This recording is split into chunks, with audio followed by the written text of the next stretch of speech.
back again. Okay, I had a question that someone asked me, and I think it's a great question. It's about focusing on one client versus trying to scale and get more clients because he doesn't have enough results yet to get the clients he wants. I would say you should really just focus on one before trying to add anyone else. The hardest thing about scaling is quality work across every person. And to scale, likely you'll need a hire, which also takes a lot of time and effort and energy. And now you're training potentially. So the best thing I would say is to focus on, why does this camera do this? Would be to focus on delivering the best results you possibly can for one person. This thing's pissing me off today. There we go. And if you can deliver really good results, say 2, 3, 4 months consistently, and you can build a strong case study, then you just take that and you run with it. But the other thing I would say is, if you are working with a client and you're struggling, is it a potential that it's just a bad client? Like, is the client great? Can you actually provide great results? Is it within where you can provide great results? A lot of people, I think, just like try and make money providing a service, but they don't necessarily think about who they want to work with. They're just desperately trying to get a client or get anyone to say yes. And then they end up walking themselves into a situation where they aren't happy doing that work. And you should really try to identify the people you would love to work with and how you could actually do a good job for them versus going after everyone. It's like, you don't want to just, I personally never wanted to have to cold email 5,000 people and hope someone responds back. But I've never really had to take that approach. And I'd say if you can be very methodical with who exactly you want to work with, then you have a better chance at doing a good job versus that you're just hungry to close someone. And the whole thing with scaling is that you need to actually really be good and have something that people care about. Well, there's no point. You really should just try and master something so that you actually can capitalize.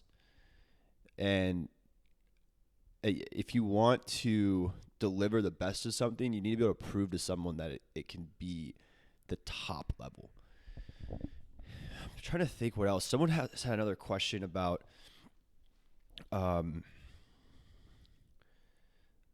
working at scale, producing at scale. It's just like you have to map everything out, how long everything takes down to the second. I'm not out in the second, but how long does it take to make a 15-second video animated? How long does it take to make a 60-second video? It takes 4 times as long. There's a lot more storyboarding, ideation, animation time. It's like someone asked me today. So I'm doing a discovery call. They want to do 2 videos a week. I don't know if that's 15 seconds or 60 seconds, but those are 2 different time frames of production.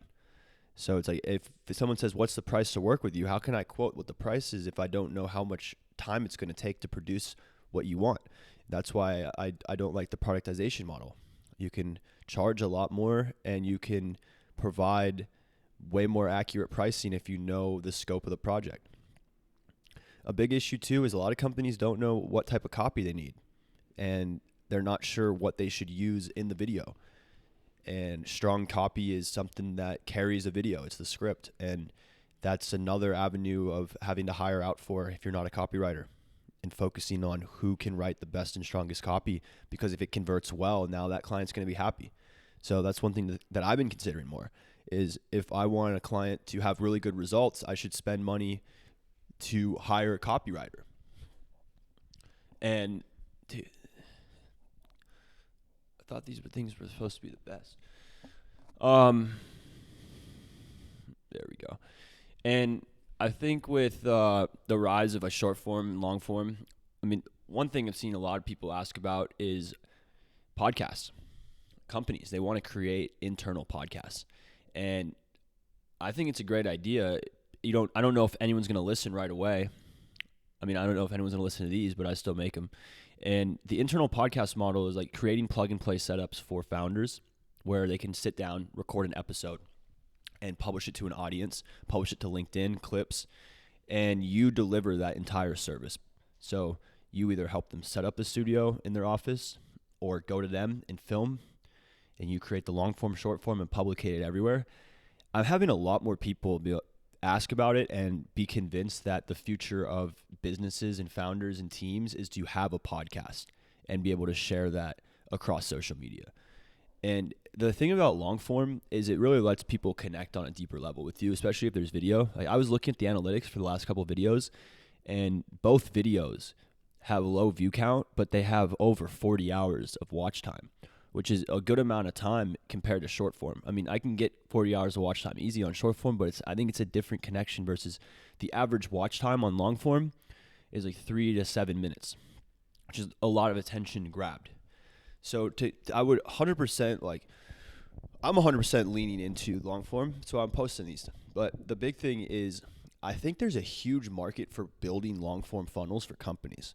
And maybe that's through podcasting, that's through like fireside chats, even internal content. If you have a 100-person team and the founder sits down once a week and films something that goes out to the team, I don't see that as a negative for the company. I actually see that as a positive. It creates transparency and trust between founder and company, which I think often there can be a separation between a founder and a company.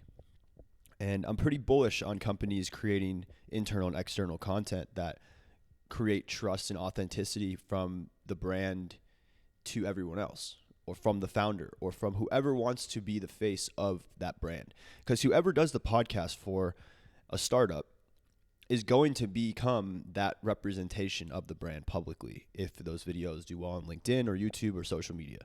And I don't think it hurts to film an internal podcast or film a podcast for your brand and chop it up for TikTok. And even though TikTok it might not reach 1 million people, but you don't want to go viral if you're a product software. You want to hit the people that care about you. And that's where like the algorithm kind of could reward you positively if it's showcasing your conversation and podcast to the right people. And with most of the startups, they're looking to find product market fit, and they're looking to acquire users as cheap as possible so they don't burn all their cash. And that's where the organic model of podcasting, it's tough to get people to care, but if you can figure out how to make people care, or if you can have really good clips and the clips matter, the clips could get shared and drive interest. I do think that it's a lot tougher. Obviously, like paid ads, you get in front of the right people. Paid ads are a lot more money, depending on how much you're spending compared to podcast production internally. But I mean, just from like talking to a few guys that build studios, and $7,000 minimum to build a plug and play studio plus equipment, they come to you, they build a studio. A lot of companies can afford that right now. $7K isn't that much. So yeah, that's all I got. Posting more of these when I have ideas. Peace.